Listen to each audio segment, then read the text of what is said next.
Iran যুক্তরাষ্ট্রের যুদ্ধ বন্ধে কূটনৈতিক তৎপরতা জোরদার। তেহরানে পাকিস্তানের সেনাপ্রধান পৌঁছেছে কাতারের প্রতিনিধি দলও উচ্চ পর্যায়ের বৈঠকে ভালো ফলের আশা। ইরান যুদ্ধ নিয়ে মতপার্থক্যের মধ্যে ট্রাম্প প্রশাসনে তুলসী গ্যাবার্ডের পথ চলা শেষ। যুক্তরাষ্ট্রের জাতীয় গোয়েন্দা প্রধানের পদ থেকে ইস্তফা 30 জুন থেকে কার্যকর। রাশিয়ার লুহান্স্কে বিশ্ববিদ্যালয় ছাত্রাবাসে ভয়াবহ ড্রোন হামলা ইউক্রেনের, নিহত 6, আহত 39। সন্ত্রাসী হামলা আখ্যা মস্কোর, পাল্টা জবাবের হুঁশিয়ারি। গাজাগামী মানবিক বহর আটকের ঘটনায় গ্রিসে ইসরায়েলি দূতাবাসের সামনে বিক্ষোভ। অধিকার কর্মীদের নির্যাতনের অভিযোগ, উপত্যকায় দখলদারদের হামলায় নিহত অন্তত 4। এবং লেবাননের স্বাস্থ্যকর্মীদের ওপর ফের ইসরায়েলের হামলা, নিহত 6 উদ্ধারকর্মী। নেতানিয়াহু সেনাদের অবস্থান লক্ষ্য করে পাল্টা হামলার দাবি হিজবুল্লাহর। আন্তর্জাতিক সময়ের সঙ্গে আছি আমি মালিহা সুহরওয়ার্দী। যুক্তরাষ্ট্র কূটনৈতিক উত্তেজনার মধ্যেই তেহরান পৌঁছেছেন পাকিস্তানের সেনাপ্রধান আসিম মনির, যেখানে উচ্চ পর্যায়ের বৈঠকে অংশ নেওয়ার কথা রয়েছে তার। ইউরেনিয়াম হস্তান্তরের দাবি ইরানের কাছে গ্রহণযোগ্য নয় বলে স্পষ্ট জানিয়েছেন দেশটির পররাষ্ট্র মন্ত্রণালয়ের মুখপাত্র ইসমাইল বাঘি। অন্যদিকে হরমুজ খোলা রাখতে বিকল্প পরিকল্পনা প্রস্তুত রাখতে হবে বলে সতর্ক করেছেন মার্কিন পররাষ্ট্রমন্ত্রী মার্কো রুবিও। ইরানের রাজধানী তেহরানে পৌঁছেছেন পাকিস্তানের সেনাপ্রধান আসিম মনির। সেখানে উচ্চ পর্যায়ের বৈঠকে অংশ নেওয়ার কথা রয়েছে তার। আলোচনায় প্রাধান্য পাবে যুক্তরাষ্ট্র ইরান সম্ভাব্য সমঝোতা এবং হরমুজ প্রণালী ঘিরে নিরাপত্তা পরিস্থিতি। মধ্যস্থতাকারী হিসেবে পাকিস্তান এখনও দুপক্ষের মধ্যে যোগাযোগের প্রধান মাধ্যম হিসেবে কাজ করছে। একই সঙ্গে কাতার সহ কিছু আঞ্চলিক পক্ষও আলোচনায় যুক্ত হয়েছে। ইউরেনিয়াম হস্তান্তরে মার্কিন দাবি গ্রহণযোগ্য নয় বলে স্পষ্ট জানিয়ে দিয়েছে ইরান। দেশটির পররাষ্ট্র মন্ত্রণালয়ের মুখপাত্র ইসমাইল বাঘাই বলেন, এই ধরনের শর্ত আলোচনাকে জটিল করে তুলছে এবং চূড়ান্ত সমঝোতার পথে আগানো কঠিন হয়ে যাচ্ছে। আলোচনার বর্তমান লক্ষ্য যুদ্ধবিরতি ও সংঘাত কমানোর দিকে। পারমাণবিক ইস্যু এখনও চূড়ান্ত আলোচনায় আসেনি। একই সঙ্গে তেহরান ও ওয়াশিংটনের মধ্যে গভীর ও গুরুত্বপূর্ণ পার্থক্য রয়ে গেছে বলে ইঙ্গিত দেন তিনি। হরমুজ প্রণালী ঘিরে নতুন করে কৌশলগত উত্তেজনার ইঙ্গিত দিয়েছেন যুক্তরাষ্ট্রের পররাষ্ট্রমন্ত্রী মার্কো রুবিও। সুইডেনে ন্যাটো মিত্রদের সঙ্গে আলোচনার পর তিনি বলেন, হরমুজ সংকট মোকাবেলায় যুক্তরাষ্ট্রকে বিকল্প পরিকল্পনা প্রস্তুত রাখতে হবে। প্রণালী খুলে দিতে অস্বীকৃতি জানালে যুক্তরাষ্ট্র ও মিত্রদের কিছু একটা করতে হবে বলেও সতর্ক করেন তিনি। তবে সেই ক্ষেত্রে ন্যাটোর ভূমিকা থাকবে কিনা এ বিষয়ে কিছু স্পষ্ট করেননি তিনি। এদিকে মার্কিন প্রেসিডেন্ট ডোনাল্ড ট্রাম্প দাবি করেন, ইরান এখন চুক্তি করতে মরিয়া। তবে ইরান পরমাণু অস্ত্র রাখতে পারবে না, এ অবস্থাতেই অনড় ওয়াশিংটন। স্বামীর বিরল বোন ক্যান্সারের চিকিৎসার কারণ দেখিয়ে পদত্যাগ করেন যুক্তরাষ্ট্রের ন্যাশনাল ইন্টেলিজেন্স পরিচালক তুলসী গ্যাবার্ড। তার এই সিদ্ধান্তের জোর আলোচনা শুরু হয়েছে ওয়াশিংটনের রাজনৈতিক অঙ্গনে। বিশ্লেষকদের মতে এই বিদায়ের নেপথ্যে রয়েছে ইরান যুদ্ধ ঘিরে ট্রাম্প প্রশাসনের সঙ্গে গভীর মতবিরোধ। হোয়াইট হাউসের যুদ্ধকেন্দ্রিক কৌশল নিয়ে ক্রমেই কোণঠাসা হয়ে পড়ছিলেন গ্যাবার্ড। ব্যক্তিগত কারণের আড়ালে এটিকে বড় রাজনৈতিক বিচ্ছেদের ইঙ্গিত হিসেবেই দেখছেন বিশ্লেষকরা। যুক্তরাষ্ট্রের জাতীয় গোয়েন্দা বিভাগের প্রধান পদ থেকে সরে দাঁড়ানোর ঘোষণা দিয়েছেন তুলসী গ্যাবার্ড। ব্যক্তিগত কারণ দেখিয়ে পদত্যাগের কথা জানালেও তার এই সিদ্ধান্তের পেছনে রাজনৈতিক বিচ্ছেদকেই বড় করে দেখছেন বিশ্লেষকরা। ইরান যুদ্ধ শুরুর পর প্রথম বড় কংগ্রেশনাল শুনানিতে হাজির হন মার্কিন জাতীয় গোয়েন্দা বিভাগের পরিচালক তুলসী গ্যাবার্ড। সেখানে তিনি দাবি করেন, মার্কিন ও ইসরায়েলি হামলায় ইরানের সামরিক সক্ষমতা বড় ধরনের ক্ষতির সঙ্গে তিনি এটাও বলেন, ইরানের শাসন ব্যবস্থা এখনও পুরোপুরি ধসে পড়েনি। তবে বিতর্ক তৈরি হয় তার লিখিত ও মৌখিক বক্তব্যের পার্থক্য নিয়ে। লিখিত সাক্ষ্যে গ্যাবার্ড স্পষ্টভাবে উল্লেখ করেছিলেন, ইরানের পারমাণবিক কর্মসূচি কার্যত ধ্বংস হয়ে গেছে এবং তেহরান তা পুনর্গঠনের কোনো উদ্যোগ নেয়নি। তবে প্রকাশ্য শুনানিতে সেই গুরুত্বপূর্ণ অংশ উচ্চারণ করেননি তিনি। বিশ্লেষকদের মতে তুলসীর এই অবস্থান মার্কিন প্রেসিডেন্ট ডোনাল্ড ট্রাম্পের যুদ্ধের যৌক্তিকতাকে প্রশ্নবিদ্ধ করে। ট্রাম্প প্রশাসন দাবি করেছিল ইরান পারমাণবিক অস্ত্র তৈরির পথে এগোচ্ছিল এবং সেটি ছিল হামলার প্রধান কারণ। ডেমোক্র্যাট সিনেটর মার্ক ওয়ার্নার শুনানিতে কটাক্ষ করে বলেন, গ্যাবার্ড সেই অংশই বাদ দিয়েছেন যা প্রেসিডেন্টের বক্তব্যের সঙ্গে সাংঘর্ষিক। আর সেখান থেকে স্পষ্ট হয়ে ওঠে গোয়েন্দা মূল্যায়ন আর রাজনৈতিক বক্তব্যের মধ্যে তৈরি হয়েছে গভীর ফাটল। পরিস্থিতি আরও নাটকীয় রূপ নেয় মার্কিন ন্যাশনাল কাউন্টার টেরোরিজম সেন্টারের পরিচালক জো কেন্টের পদত্যাগের খবরে। পদত্যাগপত্রে তিনি লিখেন, ইরান যুক্তরাষ্ট্রের জন্য কোনো অনিবার্য হুমকি ছিল না। বিশ্লেষকদের মতে কেন্টের এই অবস্থান প্রশাসনের অভ্যন্তরীণ বিভাজনকে সামনে নিয়ে আসে। আর গ্যাবার্ডও তাকে প্রকাশ্যে আক্রমণ না করে অনেকটা একই ধরনের সংযত অবস্থান ধরে রাখেন। ফলে ট্রাম্প প্রশাসনের যুদ্ধপন্থী অংশের সঙ্গে তার দূরত্ব আরও স্পষ্ট হয়ে ওঠে। শুনানিতে গ্যাবার্ড আরও জানান, হরমুজ প্রণালী ঘিরে সম্ভাব্য সংকটের বিষয়ে দীর্ঘদিন ধরেই সতর্ক ছিল মার্কিন গোয়েন্দা সংস্থাগুলো। তাদের মূল্যায়ন ছিল ইরান যে কোনো সময় এই গুরুত্বপূর্ণ জ্বালানি রুট নিজেদের নিয়ন্ত্রণে নিতে পারে। সেই তথ্যের ভিত্তিতেই আগেভাগে পরিকল্পনা নেয় পেন্টাগন। তবে আইন প্রণেতাদের বড় প্রশ্ন ছিল, যুদ্ধের চূড়ান্ত সিদ্ধান্ত নেওয়ার সময় গোয়েন্দা কর্মকর্তারা আসলে কতটা প্রভাব রাখতে পেরেছিলেন। অনেকের অভিযোগ, গোয়েন্দা তথ্যের চেয়ে রাজনৈতিক সিদ্ধান্তই তখন বেশি প্রাধান্য পেয়েছিল। তাই স্বামীর চিকিৎসাকে সামনে রেখে গ্যাবার্ডের পদত্যাগের সরকারি ব্যাখ্যা বাস্তব হলেও এর পেছনে গভীর রাজনৈতিক চাপ ও নীতিগত দ্বন্দ্ব কাজ করছে বলেই মনে করছেন বিশ্লেষকরা। রাশিয়া নিয়ন্ত্রিত লুহান্স্কে বিশ্ববিদ্যালয়ের ছাত্রাবাসে ভয়াবহ ড্রোন হামলা চালিয়েছে ইউক্রেন। এতে 6 জন নিহত হয়েছেন, আহত হয়েছেন অন্তত 39 শিক্ষার্থী। সন্ত্রাসী হামলা আখ্যা দিয়ে রুশ সেনাবাহিনীকে পাল্টা জবাব দিতে প্রস্তুত থাকার নির্দেশ দিয়েছেন প্রেসিডেন্ট ভ্লাদিমির পুতিন। তবে ইউক্রেনের দাবি, তারা ছাত্রাবাস নয়, রুশ ড্রোন ইউনিটে হামলা চালিয়েছে।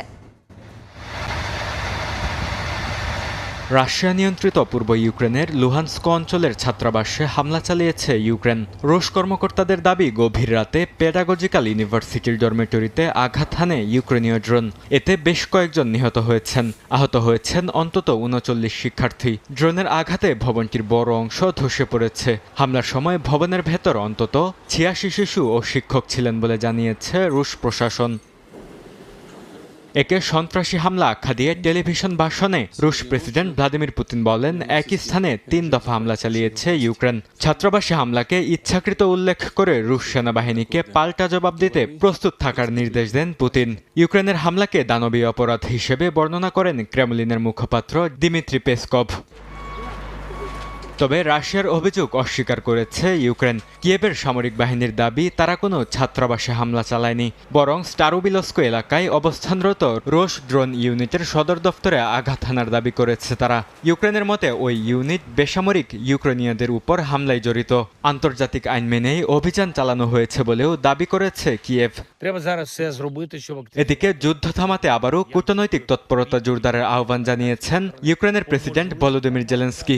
ব্রিটেন, ফ্রান্স ও জার্মানির নেতাদের সঙ্গে বৈঠকের পর তিনি জানান, ইউক্রেন এখন আন্তর্জাতিক অংশীদারদের সঙ্গে সমন্বয় বাড়িয়ে নতুন রাজনৈতিক ও কূটনৈতিক পথ খুঁজছে। জেলেনস্কির দাবি, চলতি বছরে ইউক্রেনীয় বাহিনী ইতিমধ্যে 590 বর্গ কিলোমিটার এলাকা পুনর্দখল করেছে।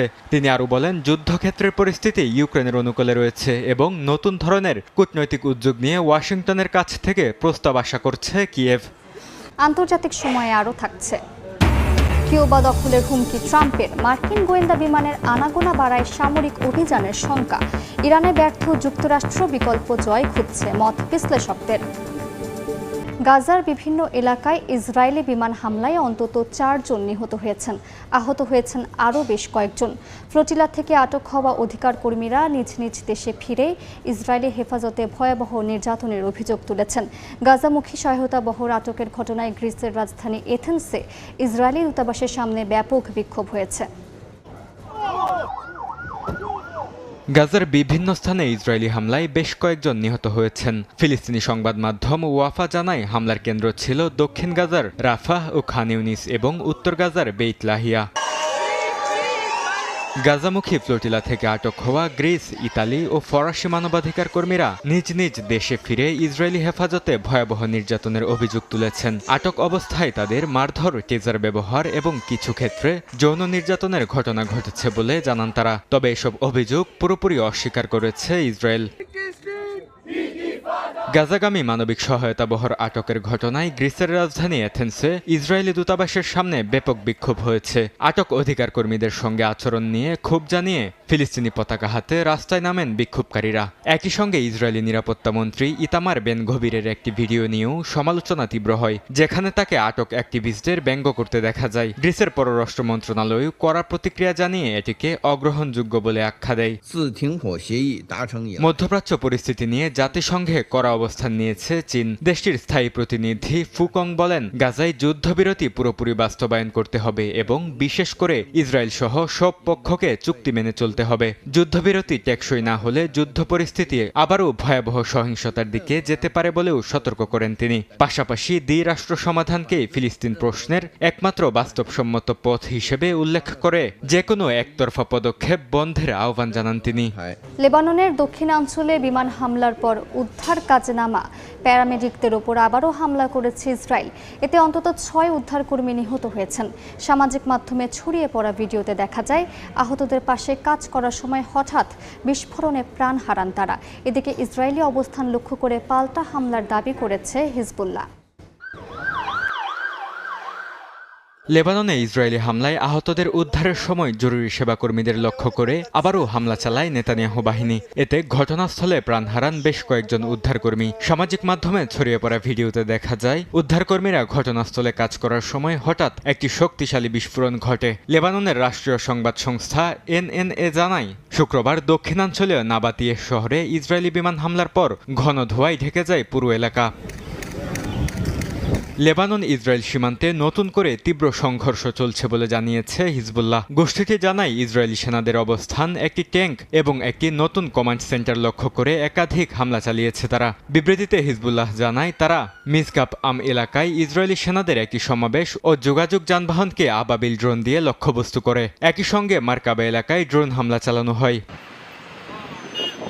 লেবাননের স্বাস্থ্য মন্ত্রণালয়ের তথ্য অনুযায়ী গেল মার্চ থেকে শুরু হওয়া এই সংঘাতে এ পর্যন্ত 3100 জনের বেশি মানুষ নিহত হয়েছেন, যাদের মধ্যে 123 জন স্বাস্থ্যকর্মী, 210 জনের বেশি শিশু এবং প্রায় 300 জন নারী রয়েছেন। এবার কিউবার ওপর নতুন চাপ তৈরি করছেন মার্কিন প্রেসিডেন্ট ডোনাল্ড ট্রাম্প।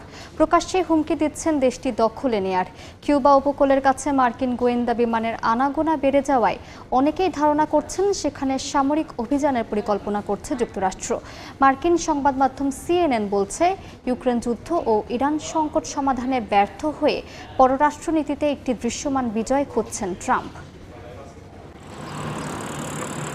কিউবা দখলে প্রকাশ্যেই হুমকি ধামকি দিচ্ছেন মার্কিন প্রেসিডেন্ট ডোনাল্ড ট্রাম্প। দেশটির জনগণকে স্বাধীনতা দিতে প্রস্তুত বলেও জানিয়েছেন তিনি। ট্রাম্পের দাবি, কিউবা ব্যর্থ রাষ্ট্রে পরিণত হয়েছে। মার্কিন প্রশাসন বলছে, তেল ও অর্থ সংকটে বিপর্যস্ত কিউবা এখন আগের যে কোনো সময়ের তুলনায় বেশি দুর্বল অবস্থায় রয়েছে।